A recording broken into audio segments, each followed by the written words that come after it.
しそんな時も愛する人のために輝いてたくて So nice your smile keep そういつかキャッチャー君の心の声に答えてあげたくて太陽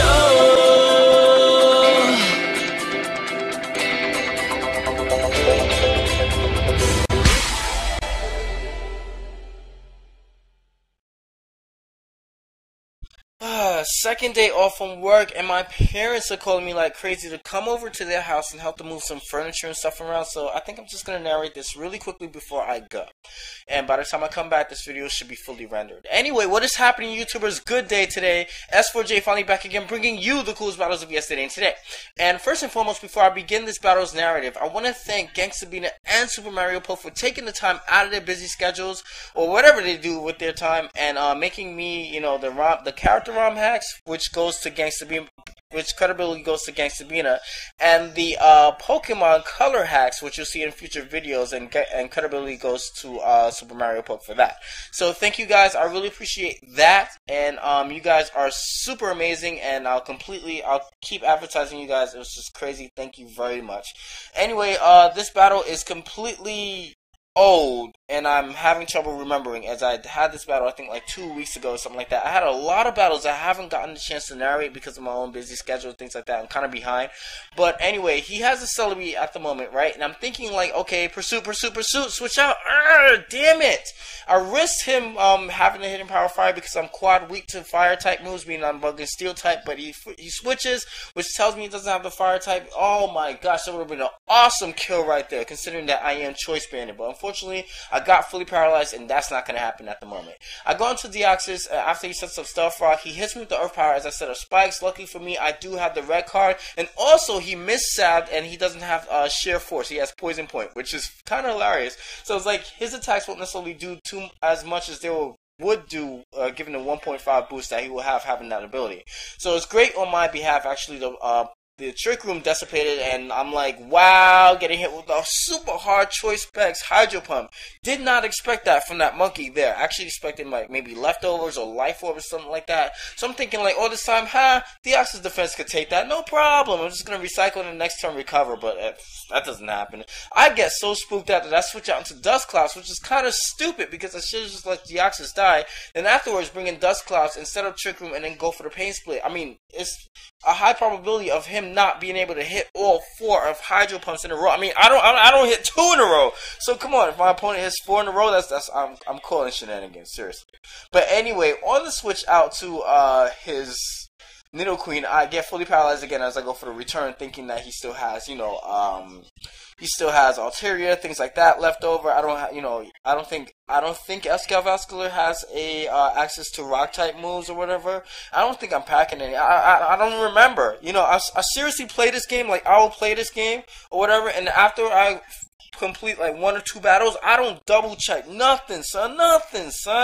So, you know, stuff that, you know, I should know or stuff that I should remember, I just don't. So, you know, whatever. He brings in his Arcanine, right? And it's Arcanine against Hitmontop. Now, watch what happens here. I'm going to Stone Edge, and after the Intimidate, and considering that I only have like maybe 16 attack investments on my Hitmontop, it's not going to do all too much. Yes, I did say 16. What are you doing? Hey, I know what I'm doing, okay? Anyway, he's going to go for the Flare Blitz. Knowing full what he's going to go for its Fire type move. I was thinking Fire Blast. I wanted to charge out just to take it. But luckily for me, it is Flare Blitz. So he takes the recoil damage. Will push him in range for me to be able to finish it off with a Sucker Punch coming from Hitmontop. So that's actually great. The reason that I switched out to Hitmontop to begin with is because I didn't necessarily want Charizard to take any damage. I will put it below half its HP just in case Nidoqueen comes back and sets up another Stealth Rock, and I can't, you know, necessarily maybe afford to spin it away or whatever like that. I'll be probably wasting a valuable turn. Maybe he might set up a +1. You know, you never know what the hell happens or what's going on. His Celebi's alive. I don't even know what kind of Celebi it is. It could be Nasty Plot, and that may be all he needs, you know, to sweep the rest of my guys, you know. So you never know what's gonna happen. So I go straight out to my Deoxys defense after he brings in Gastrodon into my Hitmontop, knowing full well that Hitmontop Sephiroth's efforts to take down Gastrodon will be in vain since it's badly poisoned, and Gastrodon obviously has access to recover. So it's like, okay, it'd be stupid for me to stay in anyway. So I'm just gonna bring in my Diasta's defense. Thought I could survive a Scald attack or whatever like that, but unfortunately for me, he does get a critical hit, Bullwinkle, and I'm not gonna be able to survive it and get off a recover like I wanted to. So I'm just gonna bring in my Escavascular, right, and get off a Mega Horn, which finishes off the Gastrodon. So he brings in the what's this thing called, Nidoqueen, right? I'm gonna bring in my Mamoswine, knowing full well that Mamoswine is in itself Focus Sash. Even if he went for the flamethrower, as long as he doesn't get like a stupid burn, you know, something like that, I'm gonna be able to finish this thing off with the Earthquake. He can't bring in Simipour or something like that because Simipour can take not super effective damage. Whoa, what the fuck am I talking about? He can't take, you know, unnecessary damage from the Earthquake, being that I do have Spikes and stuff and things like that. And he can't bring in Altaria since I have the Ice Shard, but he brings in the Simipour now safely, goes for the Hydro Pump since my Focus Sash is broken, finishes off my Mamoswine like it's nothing, like paper. So I'm gonna bring in my Escavascular. I'm like, dang, this thing just finished me off. But fortunately, finally, Jesus Christ, he misses a Hydro Pump. Wow, that was amazing. But unfortunately for me, I'm not gonna be able to take the opportunity to finish it off since I did get fully paralyzed on that turn. I'm just gonna be able to go for the recover. I'm sorry, return. I'm gonna go for the return and finish off the Altaria, right? And that's great. So it's now especially since he doesn't have the hidden power fire on his Simipour, he can't finish me off with the Focus Blast, right? I still think that move shouldn't be called Focus Blast. It misses a lot. And I'm just going to Revenge Killer, actually, as the term is called, with the return.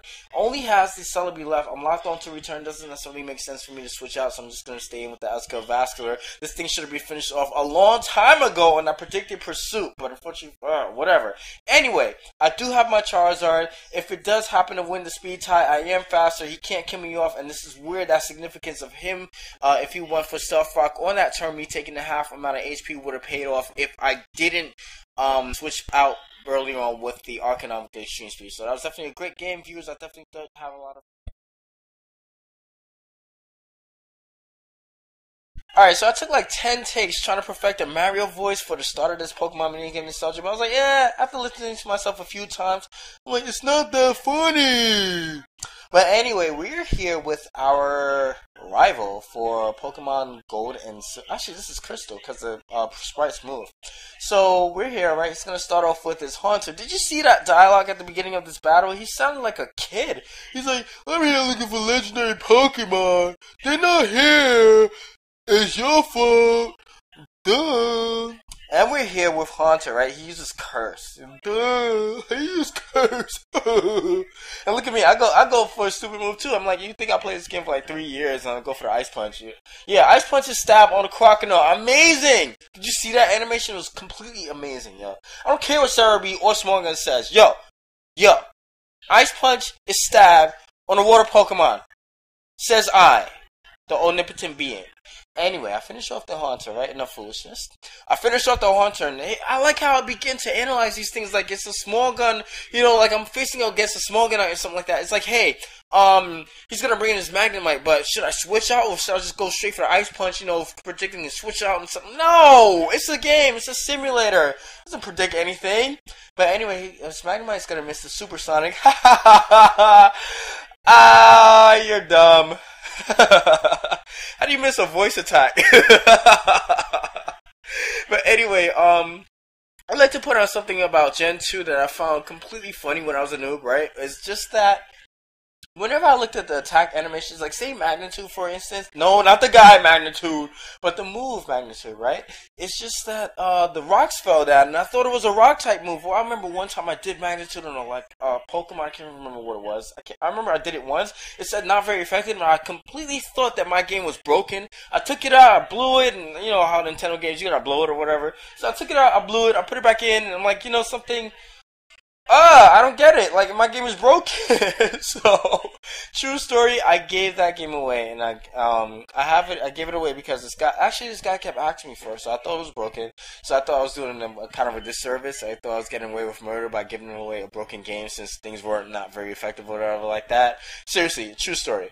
And I went and bought another one that said the same thing. So it's like, I learned, guys, I have a lot of Pokemon adventures that I think I will actually tell you guys in future videos to come later on. But here we are with Bayleef trying to Razor Leaf my Pharaoh to rack up residual damage after stalling me out with growls and reflex and things like that. But you can't kill Pharaoh. Look at me, man. It's coming close to Turkey Day. What day you got? St. Patrick's Day? That day already? Nah. Fuck, Kashif. That's mad corny. Anyway, I finished off the Bayleef with the pack, which is pretty cool. Level up? No. Damn. But we're here with Zubat, and I think Zubat's fast, so I'm not going to be able to finish off the pack. Bring in the Geodude, right, and I'm going to be able to finish off the Rock Throw, because I don't have Rock Slide.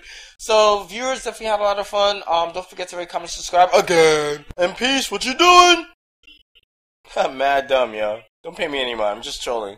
Peace.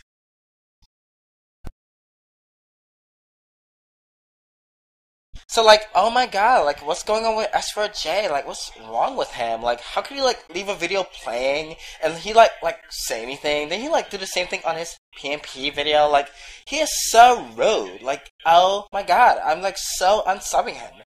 Ah. No, I'm not fucking gay. See you guys later. Peace.